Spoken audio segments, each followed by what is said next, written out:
ನಮಸ್ಕಾರ. ಉತ್ತರ Karnataka ನ್ಯೂಸ್ನ morning news ರೌಂಡಪ್ಗೆ ಸ್ವಾಗತ. ನಾನು ಹನುಮಂತ್ ದೇಶ್ಮುಖ್. ಬನ್ನಿ ಕ್ವಿಕ್ ಆಗಿ ನೋಡೋಣ ಈ ಕ್ಷಣದ ಪ್ರಮುಖ ಸುದ್ದಿಗಳನ್ನ. ಬೇಸಿಗೆಯಲ್ಲಿ ಸಾರ್ವಜನಿಕರಿಗೆ ಯಾವುದೇ ತೊಂದರೆ ಆಗದಂತೆ ಮುನ್ನೆಚ್ಚರಿಕೆ ಕ್ರಮಗಳನ್ನು ಕೈಗೊಳ್ಳಲು ಔರಾದ್ ಬಿ ಕ್ಷೇತ್ರದಲ್ಲಿ ಹೆಚ್ಚುತ್ತಿರುವ ಕುಡಿಯುವ ನೀರಿನ ಸಮಸ್ಯೆಗೆ ಶಾಶ್ವತ ಪರಿಹಾರವನ್ನ ಕಂಡುಹಿಡಿಯಲು ಅಧಿಕಾರಿಗಳಿಗೆ ಶಾಸಕ ಪ್ರಭು ಬಿ ಚವ್ಹಾಣ್ ಖಡಕ್ ಸೂಚನೆಯನ್ನ ನೀಡಿದ್ದಾರೆ. ಔರಾದ್ ತಾಲೂಕು ಪಂಚಾಯತ್ ಕಚೇರಿ ಸಭಾಂಗಣದಲ್ಲಿ ನಡೆದ ಪರಿಶೀಲನಾ ಸಭೆಯಲ್ಲಿ ಮಾತನಾಡಿದ ಅವರು, ಸಣ್ಣ ಪುಟ್ಟ ತಾಂತ್ರಿಕ ಸಮಸ್ಯೆಗಳಾದ ಬೋರ್ವೆಲ್ ದುರಸ್ತಿ, ಪೈಪ್ಲೈನ್ ಸಮಸ್ಯೆ, ವಿದ್ಯುತ್ ದೋಷಗಳಿಂದ ನೀರು ಸರಬರಾಜು ಸ್ಥಗಿತವಾಗುತ್ತಿದ್ದು, ಇಂತಹ ಸಮಸ್ಯೆಗಳನ್ನು ತಕ್ಷಣ ಸರಿಪಡಿಸಿ ಜನರಿಗೆ ನಿರಂತರ ನೀರು ಪೂರೈಸುವಂತೆ ಅಧಿಕಾರಿಗಳಿಗೆ ಸೂಚಿಸಿದರು. ಕೆಲ ಗ್ರಾಮಗಳಲ್ಲಿ ಜಲಮೂಲಗಳಿದ್ದರೂ ನೀರು ಸರಬರಾಜು ಆಗದೇ ಇರುವುದು ವಾಟರ್ ಮ್ಯಾನ್ಗಳ ನಿರ್ಲಕ್ಷ್ಯದಿಂದಾಗಿದೆ ಎಂಬ ದೂರುಗಳು ಕೇಳಿ ಬರುತ್ತಿರುವುದರಿಂದಾಗಿ ಹೇಳಿದಂತಹ ಶಾಸಕರು ನಿರ್ಲಕ್ಷ್ಯ ತೋರಿದ ಸಿಬ್ಬಂದಿಯನ್ನ ಅಮಾನತು ಮಾಡಿ ಜವಾಬ್ದಾರಿಯುತ ಸಿಬ್ಬಂದಿಯನ್ನ ನೇಮಿಸಬೇಕು ಅಂತ ಎಚ್ಚರಿಸಿದರು. ಇನ್ನು 2 ತಿಂಗಳು ನೀರಿನ ಸಮಸ್ಯೆ ಗಂಭೀರವಾಗುವ ಸಾಧ್ಯತೆ ಇರುವುದರಿಂದ ತುರ್ತು ಪರಿಸ್ಥಿತಿಯಲ್ಲಿ ಟ್ಯಾಂಕರ್ ಮೂಲಕ ನೀರು ಪೂರೈಸಲು ಹಾಗೂ ಖಾಸಗಿ ಬೋರ್ವೆಲ್ಗಳನ್ನು ಬಳಸಿಕೊಳ್ಳಲು ಕ್ರಮ ಕೈಗೊಳ್ಳಬೇಕೆಂದು ಸೂಚಿಸಿದರು. ಯಾವುದೇ ಗ್ರಾಮದಲ್ಲಿ ಮಹಿಳೆಯರು ನೀರಿಗಾಗಿ ಬೀದಿಗಳಲ್ಲಿ ಅಲೆದಾಡುವ ಪರಿಸ್ಥಿತಿ ಬರಬಾರದು ಅಂತ ಸ್ಪಷ್ಟಪಡಿಸಿದರು. ಜಲಜೀವನ್ ಮಿಷನ್ ಕಾಮಗಾರಿಗಳಲ್ಲಿ ನಡೆದಿರುವಂತಹ ಅಕ್ರಮಗಳ ಬಗ್ಗೆ ಆಕ್ರೋಶ ವ್ಯಕ್ತಪಡಿಸಿದಂತಹ ಶಾಸಕರು ಕಳಪೆ ಕಾಮಗಾರಿ ಮಾಡಿದ ಗುತ್ತಿಗೆದಾರರನ್ನ ಕಪ್ಪು ಪಟ್ಟಿಗೆ ಸೇರಿಸಿ ಸಂಬಂಧಿತ ಅಧಿಕಾರಿಗಳ ವಿರುದ್ಧ ಕಠಿಣ ಕ್ರಮ ಕೈಗೊಳ್ಳುವುದಾಗಿ ಎಚ್ಚರಿಕೆಯನ್ನು ನೀಡಿದರು. ಎಲ್ಲಿ ಪ್ರಾಬ್ಲಮ್ ಇದೆ, ಗಂಭೀರ ಪ್ರಾಬ್ಲಮ್ ಇದ್ರೆ ಟ್ಯಾಂಕರ್ ಆಗ್ಬೋದು. ಪಂಚಾಯತ್ನಲ್ಲಿ ನಾವು ಹಳೆ ಜಾತ್ರೆ ಮಾಡ್ತಾ ಇದ್ರೆ ತಾವು ಮಾಡ್ರಿ. ಯಾರನೇನು ಹಿಡಿಯೋ ಜವಾಬ್ದಾರಿ ಅಂದ್ರೆ ಈ ಊರಿಗೆ ಕಾಯಂ ಸ್ವರೂಪಿ ನೀರು ಪರ್ಮನೆಂಟ್ ಸೊಲ್ಯೂಷನ್. ಈ ಸಲುವಾಗಿ ಏನ್ ಮಾಡ್ಬೇಕು, ತಾವೇ ಎಕ್ಸೆಪ್ಟ್ ಮಾಡಬೇಕು.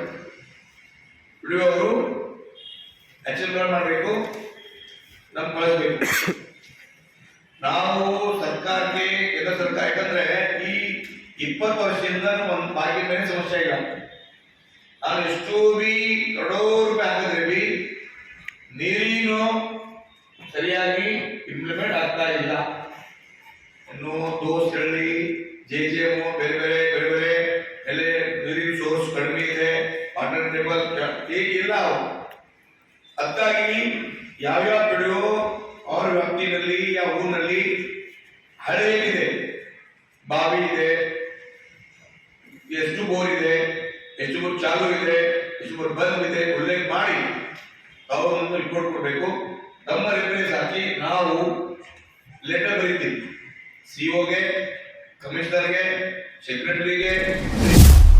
ಬೀದರ್ ಜಿಲ್ಲಾ ಪೊಲೀಸ್ ಇಲಾಖೆಯಲ್ಲಿ ಸೇವೆ ಸಲ್ಲಿಸುತ್ತಿರುವ ಸಂತೋಷ್ ಎಂ ಅವರಿಗೆ 2025ನೇ ಸಾಲಿನ ಮುಖ್ಯಮಂತ್ರಿ ಪದಕ ಪ್ರದಾನ ಮಾಡಲಾಯಿತು. 2002ರಲ್ಲಿ ಪೊಲೀಸ್ ಇಲಾಖೆಗೆ ಸೇರ್ಪಡೆಯಾದ ಸಂತೋಷ್ ಎಂ ಅವರು ಬೀದರ್ ಜಿಲ್ಲೆಯ ವಿವಿಧ ಪೊಲೀಸ್ ಠಾಣೆಗಳಲ್ಲಿ ಕರ್ತವ್ಯ ನಿರ್ವಹಿಸಿ ಪ್ರಸ್ತುತ ಜಿಲ್ಲಾ ಗುಪ್ತ ವಿಭಾಗದಲ್ಲಿ ಹೆಡ್ ಕಾನ್ಸ್ಟೇಬಲ್ ಆಗಿ ಸೇವೆ ಸಲ್ಲಿಸುತ್ತಿದ್ದಾರೆ.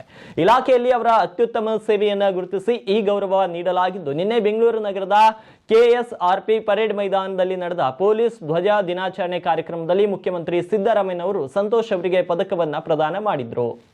Santosh M C head constable DSP Bidar, Naveen RHC wireless head quarter. ಶಿಕ್ಷಣ ಇಲಾಖೆ ನಿಯಮಗಳ ಉಲ್ಲಂಘನೆ ಆರೋಪದ ಮೇಲೆ ವಿಜಯನಗರ ಜಿಲ್ಲೆಯ ಕೊಟ್ಟೂರು ತಾಲೂಕಿನಲ್ಲಿರೋ ಡೆಲ್ಲಿ ವರ್ಡ್ಸ್ ಸ್ಕೂಲ್ ಪರವಾನಗಿಯನ್ನು ರದ್ದು ಮಾಡಿ ಆದೇಶ ಹೊರಡಿಸಿದೆ. ಕರ್ನಾಟಕ ಶಿಕ್ಷಣ ಕಾಯ್ದೆ ನಿಯಮಗಳನ್ನು ಉಲ್ಲಂಘಿಸಿ ಅನಧಿಕೃತವಾಗಿ CBSE ಪಠ್ಯಕ್ರಮ ಮತ್ತು NCSRT ಪಠ್ಯಕ್ರಮಗಳನ್ನು ಡೆಲ್ಲಿ ವರ್ಡ್ಸ್ ಶಾಲೆಯಲ್ಲಿ ಮಕ್ಕಳಿಗೆ ಬೋಧನೆ ಮಾಡಲಾಗ್ತಾ ಇತ್ತು. ಇದರ ಆಧಾರದ ಮೇಲೆ ಶಿಕ್ಷಣ ಇಲಾಖೆ ಇದೀಗ ಶಾಲಾ ಲೈಸೆನ್ಸ್ ಅನ್ನು ರದ್ದು ಮಾಡಿ ಆದೇಶ ಹೊರಡಿಸಿದೆ. ಡೆಲ್ಲಿ ವರ್ಡ್ಸ್ ಶಾಲೆಯಲ್ಲಿ LKGಯಿಂದ 8ನೇ ತರಗತಿವರೆಗೆ ರಾಜ್ಯ ಪಠ್ಯಕ್ರಮದ ಆಂಗ್ಲ ಮಾಧ್ಯಮ ಅನುಮತಿ ಪಡೆದಿತ್ತು. ಆದರೆ ಪರವಾನಗಿ ಇಲ್ಲದೆ CBSE ಬೋಧನೆ ಮಾಡುತ್ತಿರುವ ಬಗ್ಗೆ ದೂರುಗಳು ಕೇಳಿಬಂದಿದ್ವು. ಈ ಹಿನ್ನೆಲೆ ಕಳೆದ ಡಿಸೆಂಬರ್ನಲ್ಲಿ ಕೂಡಲಗಿ ತಾಲೂಕಿನ BO ಸ್ಕೂಲ್ಗೆ ಭೇಟಿ ನೀಡಿ ಪರಿಶೀಲನೆ ನಡೆಸಿದ್ರು. ಈ ವೇಳೆ ಅಕ್ರಮವಾಗಿ CBSE ಪಠ್ಯಕ್ರಮ ಬೋಧಿಸಿರುವುದು ಕಂಡು ಬಂದಿತ್ತು. ಇದರ ಆಧಾರದ ಮೇಲೆ ಶಾಲಾ ಲೈಸೆನ್ಸ್ ಮತ್ತು CBSE ಪಠ್ಯಕ್ರಮಕ್ಕೆ ನೀಡಿದ NOC ಅನ್ನು ಕೂಡ ಹಿಂದೆ ಪಡೆದು ರದ್ದು ಮಾಡಲಾಗಿದೆ. ಶಾಲೆಯ ಎಲ್ಲ ಶೈಕ್ಷಣಿಕ ದಾಖಲೆಗಳನ್ನು ತಕ್ಷಣವೇ ಸಮೀಪದ ಸರ್ಕಾರಿ ಶಾಲೆಗೆ ಹಸ್ತಾಂತರ ಮಾಡಲು ಶಾಲಾ ಶಿಕ್ಷಣ ಇಲಾಖೆ ಸೂಚನೆ ಕೂಡ ನೀಡಿದೆ. ಇನ್ನು ಯಾದಗಿರಿ ಜಿಲ್ಲೆಯ ಶಹಾಪುರ ತಾಲೂಕಿನ ಚಟ್ನಳ್ಳಿ ಗ್ರಾಮದಲ್ಲಿ ಶ್ರೀ ಕೋಟಿ ಬಸವೇಶ್ವರ ರಥೋತ್ಸವ ಸಾವಿರಾರು ಭಕ್ತರ ನಡುವೆ ಅದ್ದೂರಿಯಾಗಿ ಜರುಗಿತು. ಗುರುವಾರ ಸಂಜೆ ನಡೆದ ರಥೋತ್ಸವಕ್ಕೆ ದೋರನಹಳ್ಳಿ ಹಿರೇಮಠದ ಪೀಠಾಧಿಪತಿ ಅಭಿನವ ಮಹಂತ ಶಿವಾಚಾರ್ಯರು ಚಾಲನೆ ನೀಡಿದ್ರು. ರಥೋತ್ಸವ ಆರಂಭವಾಗ್ತಾ ಇದ್ದಂತೆ ಭಕ್ತರು ಕೋಟಿ ಬಸವೇಶ್ವರ ಮಹಾರಾಜ್ ಕಿ ಜೈ ಎಂದು ಘೋಷಣೆ ಕೂಗಿ ಸಂಭ್ರಮಿಸಿದ್ರು. ಭಕ್ತರು ರಥದ ಮೇಲೆ ಕಾರಿಕ ಉತ್ಕತ್ತಿ ಮತ್ತು ಬಾಳೆಹಣ್ಣನ್ನು ಎಸೆದು ಭಕ್ತಿ ಭಾವವನ್ನ ಸಮರ್ಪಿಸಿದ್ರು. ಇನ್ನು ಜಾತ್ರೆ ಅಂಗವಾಗಿ ಬೆಳಗ್ಗೆ ದೇವಸ್ಥಾನದಲ್ಲಿ ರುದ್ರಾಭಿಷೇಕ, ವಿಶೇಷ ಪೂಜೆಗಳು ನೆರವೇರಿದ್ರು. ಸಂಜೆ ಪುರವಂತಿಕೆ ಸೇವೆ ಹಾಗೂ ತನಾರತಿ ಉತ್ಸವ ನಡೆಯಿತು. ಕಳೆದ 11 ದಿನಗಳಿಂದ ಮಹಂತೇಶ್ವರ ಪುರಾಣ ಪ್ರವಚನ ಮತ್ತು ದಾಸೋಹ ಕಾರ್ಯಕ್ರಮಗಳು ಜರುಗಿದ್ವು. ವಿವಿಧ ಮಠಾಧೀಶರ ಸಾನ್ನಿಧ್ಯದಲ್ಲಿ ಧರ್ಮಸಭೆಯು ನಡೆಯಿತು. ಜಾತ್ರೆಯಲ್ಲಿ ಜಿಲ್ಲೆಯ ವಿವಿಧ ಭಾಗಗಳಿಂದ ಸಾವಿರಾರು ಭಕ್ತರು ಭಾಗವಹಿಸಿ ಭಕ್ತಿ ಭಾವದಿಂದ ಪೂಜೆಯನ್ನು ಕೂಡ ಸಲ್ಲಿಸಿದರು.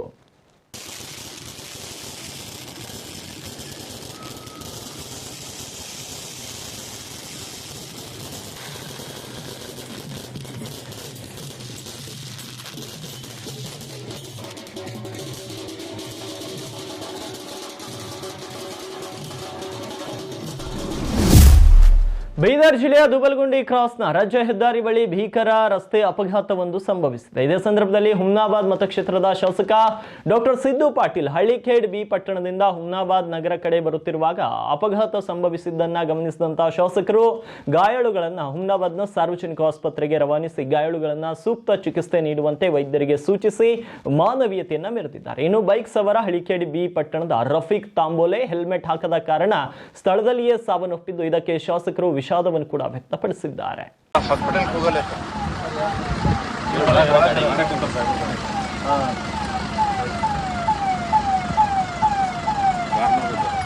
ಇದು ಯಾವ್ದ ನಮ್ಮ ಹಳ್ಳಿಕಡೆ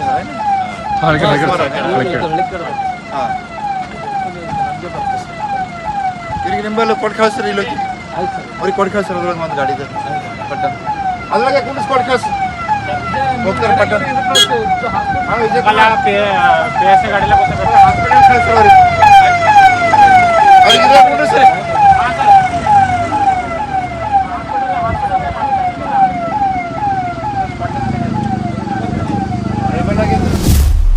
ಬಾಗಲಕೋಟೆ ಉಪಚುನಾವಣೆ ಅಖಾಡದಲ್ಲಿ ಶಾಸಕ ಬಸನಗೌಡ ಪಾಟೀಲ್ ಯತ್ನಾಳ್ ಅವರು ವೀರಣ್ಣ ಚರಂತಿಮಠ್ ಅವರ ಪರವಾಗಿ ಪ್ರಚಾರ ಭಾಷಣವನ್ನ ಮಾಡಿದರು. ಈ ಸಂದರ್ಭದಲ್ಲಿ ಅವರು ಕಾಂಗ್ರೆಸ್ ಸರ್ಕಾರದ ಗ್ಯಾರಂಟಿ ಯೋಜನೆಗಳ ವಿರುದ್ಧ ತೀವ್ರ ವಾಗ್ದಾಳಿ ನಡೆಸಿದ್ರು.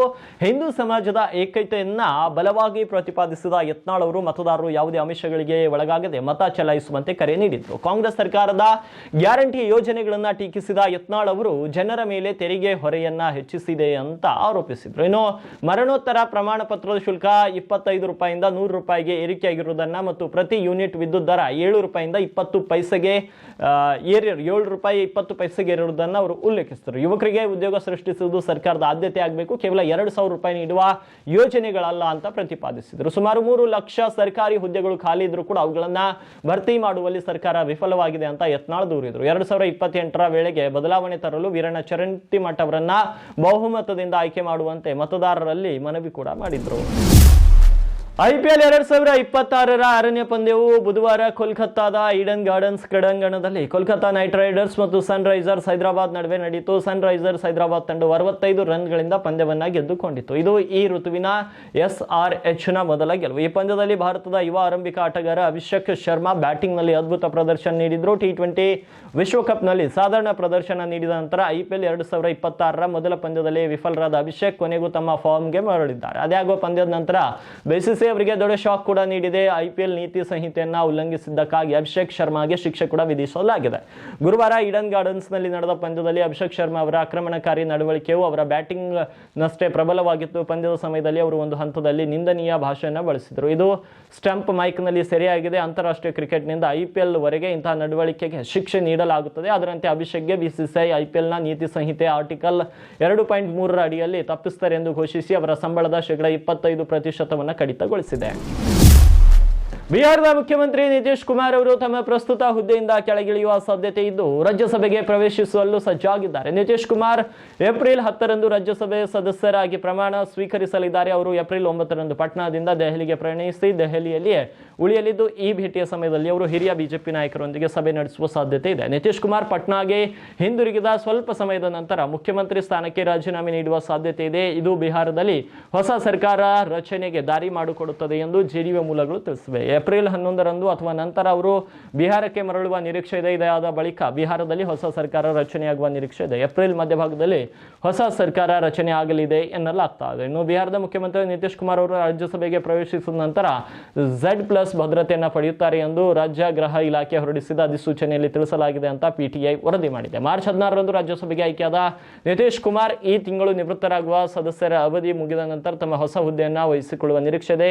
ಬಿಹಾರದ 5 ರಾಜ್ಯಸಭಾ ಸ್ಥಾನಗಳಿಗೆ ಚುನಾವಣೆಗಳು ನಡೆದಿದ್ದು ಅವರ ಅಧಿಕಾರಾವಧಿ ಏಪ್ರಿಲ್ 9ರಂದು ಕೊನೆಗೊಳ್ಳಲಿದೆ. ಇನ್ನು ನಿತೀಶ್ ಕುಮಾರ್ ತಮ್ಮ ಸುದೀರ್ಘ ವೃತ್ತಿ ಜೀವನದಲ್ಲಿ ಪ್ರತಿನಿಧಿಸದ ಏಕೈಕ ಸದನವಾಗಿದ್ದ ರಾಜ್ಯಸಭೆಗೆ ಪಾದಾರ್ಪಣೆ ಮಾಡಲು ಸಿಎಂ ಸ್ಥಾನಕ್ಕೆ ರಾಜೀನಾಮೆ ನೀಡಲು ಸಿದ್ಧರಾಗಿದ್ದಾರೆ. ಇದು ರಾಜ್ಯ ವಿಧಾನಸಭೆಯಲ್ಲಿ ಅತಿ ದೊಡ್ಡ ಪಕ್ಷವಾದ ಬಿಜೆಪಿಗೆ ಬಿಹಾರದಲ್ಲಿ ಮೊದಲ ಬಾರಿ ಮುಖ್ಯಮಂತ್ರಿಯಾಗುವ ಅವಕಾಶವನ್ನ ನೀಡುವ ಸಾಧ್ಯತೆ ಇದೆ.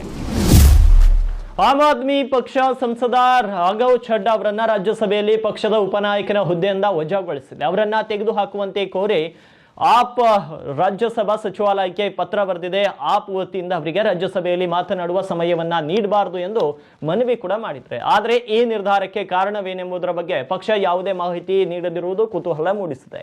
ಇನ್ನೊಂದೆಡೆ ರಾಘವ್ ಚಡ್ಡಾ ಕೂಡ ಈ ಸುದ್ದಿಯ ಬಗ್ಗೆ ಯಾವುದೇ ಸ್ಪಷ್ಟನೆ ನೀಡಿಲ್ಲವಾದರೂ ಈ ಸುದ್ದಿಗಳು ಮಾಧ್ಯಮಗಳಲ್ಲಿ ಪ್ರಸಾರವಾದ ಕೆಲವೇ ಗಂಟೆಗಳಲ್ಲಿ ರಾಜ್ಯಸಭಾ ಅಧಿವೇಶನದಲ್ಲಿ ತಾವು ಮಾಡಿದ ಭಾಷಣದ ಹೈಲೈಟ್ಸ್ ಮಾಡಿದ ಸಮಸ್ಯೆಗಳ ಕುರಿತಾದ ವಿಡಿಯೋವನ್ನು ಬಿಡುಗಡೆ ಮಾಡಿದ್ದಾರೆ. ಈ ವಿಡಿಯೋ ಮೇಲೆ ಕೆಟ್ಟ ದೃಷ್ಟಿ ತಾಗದಿರಲಿ ಎಂಬ ಎಮೋಜಿ ಕೂಡ ಹಾಕಿದ್ದಾರೆ. ರಾಘವ್ ಚಡ್ಡಾ ಅವರು ಸಂಸತ್ನಲ್ಲಿ ಎತ್ತಿದ ಸಮಸ್ಯೆಗಳ ಕೊಲಾಜ್ ಹೊಂದಿರುವಂತಹ ವಿಡಿಯೋವನ್ನು ಹಂಚಿಕೊಂಡಿದ್ದು ಇದು ರಾಷ್ಟ್ರ ವ್ಯಾಪ್ತಿ ಗಮನ ಸೆಳೆದಿದೆ. ಆನ್ಲೈನ್ ಪ್ಲಾಟ್ಫಾರ್ಮ್ಗಳ ಡೆಲಿವರಿ ವ್ಯಕ್ತಿಗಳಿಗೆ ಸೌಲಭ್ಯಗಳು, ಪಿತೃತ್ವ ರಜೆ, ಆಹಾರ ಕಲಬೆರಕೆ, ಮೊಬೈಲ್ ಡೇಟಾ ಬಳಕೆ ಮತ್ತು ವಿಮಾನ ವಿಳಂಬದಂತಹ ಸಮಸ್ಯೆಗಳ ಬಗ್ಗೆ ಮಾತನಾಡಿರುವುದು ಆ ವಿಡಿಯೋದಲ್ಲಿ ನಾವು ಕಾಣಬಹುದು.